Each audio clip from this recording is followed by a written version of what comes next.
What's going on, guys? OneEyedBandit back again with another video, and today I'm talking about more Dragon Ball Z Kakarot. And something I see a bit often people ask is, will Dragon Ball Z Kakarot have multiplayer? And the simple answer to that is no. And let me tell you why we shouldn't want it for this game in particular, and why we don't need it for this game in particular. Now, anime games kind of have this big problem when it comes to multiplayer. They can never necessarily get it all the way right. Dragon Ball Xenoverse 2 is definitely probably the greatest milestone for an anime game's multiplayer, but it still doesn't hit the nail right on the head. It has way too many issues for the game to be anywhere close to perfect, and in fact, I mean, even the story mode has, like, it's okay, but it even has its problems. But that's the problem right there. When an anime comes out, it has to focus on too many things, and they can't just go all in on one. They have to focus on their story mode. They have to focus on their multiplayer and trying to keep their the multiplayer alive and give the game a bit of longevity. And so the reason Kakarot doesn't need multiplayer is because we're getting a game where they only focus on story mode, and you can only imagine how good that could be. If a game only focuses on story mode, that basically all their time and all their effort goes into that, and they can make it look as great as possible and play as great as possible. And so that is one reason why we don't need multiplayer for this game, is because hopefully we can trust the devs to actually put in enough time to actually give us something of substance. Now, the game is already seeming to look pretty decent. Of course, it looks beautiful. It's being developed by CC2, CyberConnect 2. If you guys don't know who those people are, they actually directed the Storm series, so Storm 1 through 4 and all that stuff in between. And of course, those games look absolutely beautiful. Even their online was okay. Of course, they had their problems, but CC2 does a good job with their story mode specifically. So I'm not at all upset that they are going to be the ones doing the story mode, because I feel like it could be in good hands.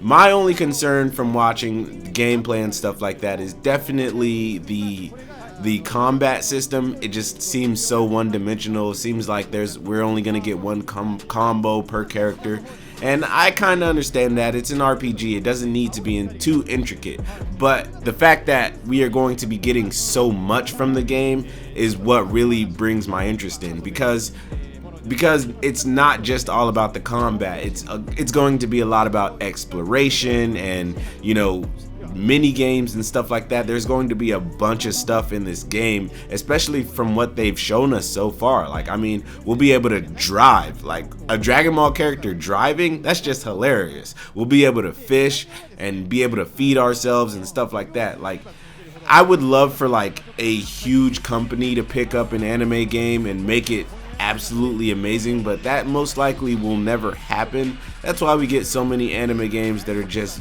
basic. Whereas a game like, I don't know, the Modern Warfare series or the Call of Duty series, they have a bunch of different companies working on a game, and they take their time. So basically, if you guys don't know, like Sledgehammer, or I don't even know, Infinity Ward, all these different like game companies, they will pick up a Call of Duty, work on it. So like when it's Infinity Ward's turn, like Modern Warfare is dropping soon, right?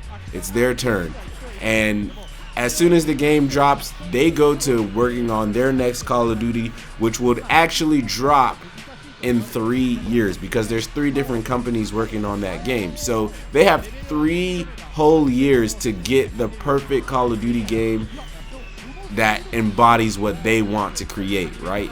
And so even though we do get a Call of Duty game every year, it's worked on by different companies. That's why those games always end up being, whatever, good or decent, however you think of the Call of Duty series. That's why they, just look okay.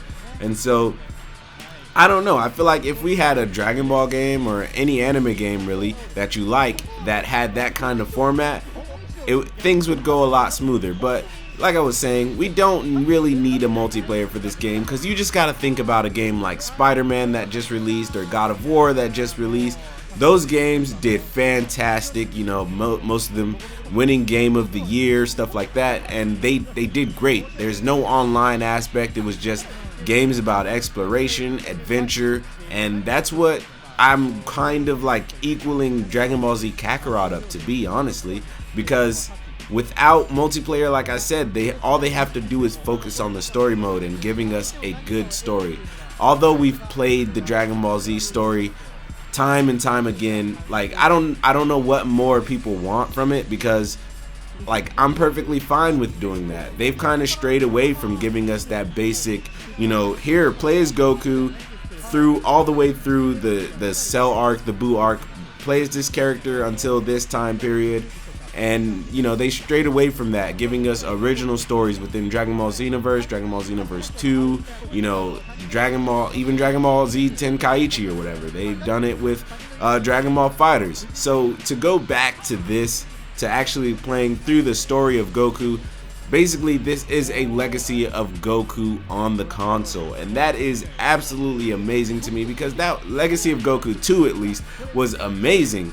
Even though it was just on a simple Game Boy, it was great. And so to have this refleshed out basically on a console, that's like all we need. And we get to play not as just Goku, as it's been revealed. We get to play as Vegeta, Badman Vegeta at that. That's kind of freaking dope. We'll get to play as Gohan. We might get to play as Vegito. We might get to, there's just so much that can go into this game, regardless if you beat it in 2 hours or not. It seems like it could be a long game, because like I said, there's so much to go into it.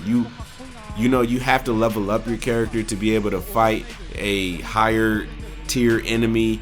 The DLC will give it longevity.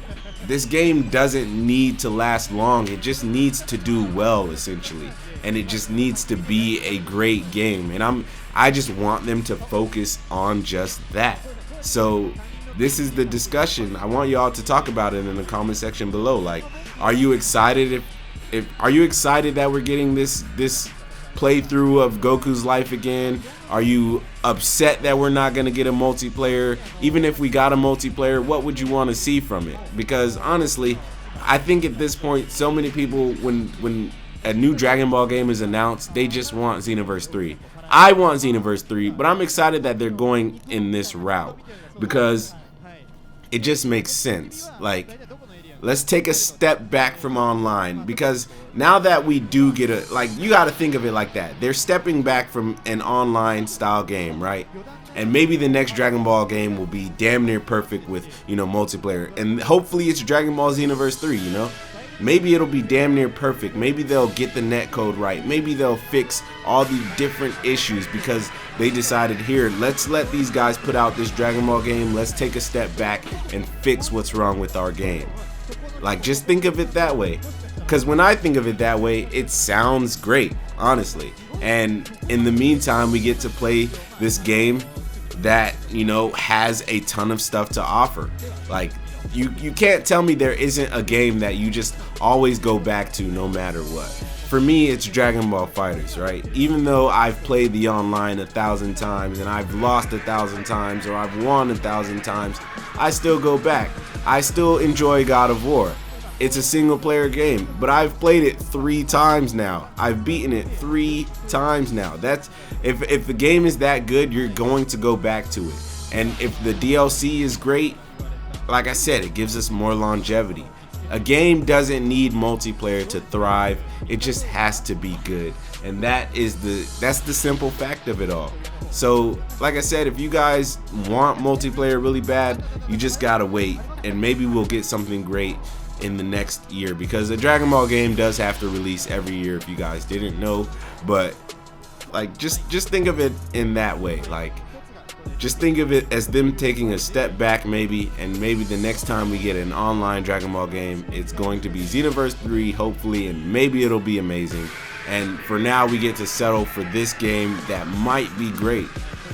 Hopefully it is. Hopefully we don't play some trash, you know, Dragon Ball story that dies. But what can you say? It happens. Sometimes we get a good game, sometimes we get a bad game. But basically, that's all I got to say about this topic. So if you guys enjoyed this, please like, comment, and subscribe. Remember that God and anime are always on your side.